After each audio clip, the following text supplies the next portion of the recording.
I can speak for most parents, especially when our children get in our teenage years, when we start to have questions, like they start to rebel a little bit more against mom and dad, and it seems like, man, are they now against me? Are they with me? Some of the confidence that we had when we were younger can be lost if we start to see our children make some mistakes or make some choices that we're not happy with.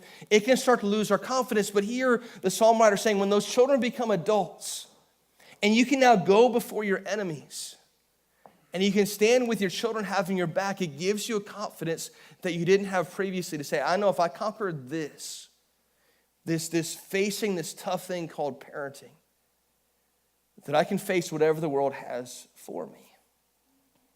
I want to say something real quick as we get to the second point. Sometimes, like I said, family doesn't exactly work out like we expect it to. And for some parents, and even for some adults, I don't mean to use these words lightly, but for some adults, the experiences that they go through in life, when it comes to having kids or even not having kids, can be described as nothing more than right now what seems like a living hell. For some parents, it's, man, I tried to have kids, I got pregnant, we found out we had a miscarriage, and we lost the baby. For others, we tried to get pregnant, and it just didn't happen. For others, they got pregnant, they started raising their kids, and their children started to do things that they weren't pleased with and eventually got way off track. And we say, but there's this promise in God's word that if we train a child up in the way he should go, that when he's older, he's not going to depart from it. And sometimes it seems like my kids are departing. And right now, in the midst of that struggle, there's no other words but to say, I feel like this is a little taste of what hell would be like here on earth. That's where you're at right now. I want to encourage you with this. What seems like our living hell right now is often God's waiting room for our something better.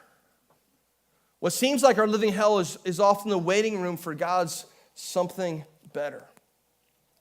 For the parents sitting here saying, man, or for the person who wants to be a parent saying, I thought we're going to get married and eventually have children, and it's not happening. We're so anxious. We're so, man, we want to see this happen. And God, why is it not happening? Or maybe even taking a step back further for the person who's single and says, I thought by now I'd be married and it hasn't happened. Sometimes right in the midst of the struggle that we're facing, we have to realize that this isn't, even though this dip that we're in seems challenging, we have to be willing to push through that dip. Because right now we're in a waiting room where God is telling us, listen, I know things are tough right now. I know that what you longed for and what you prayed for, you're not there right now. But if you wait it out, if you be patient, if you pray and seek me in this, I promise you're in the waiting room for something that's much better.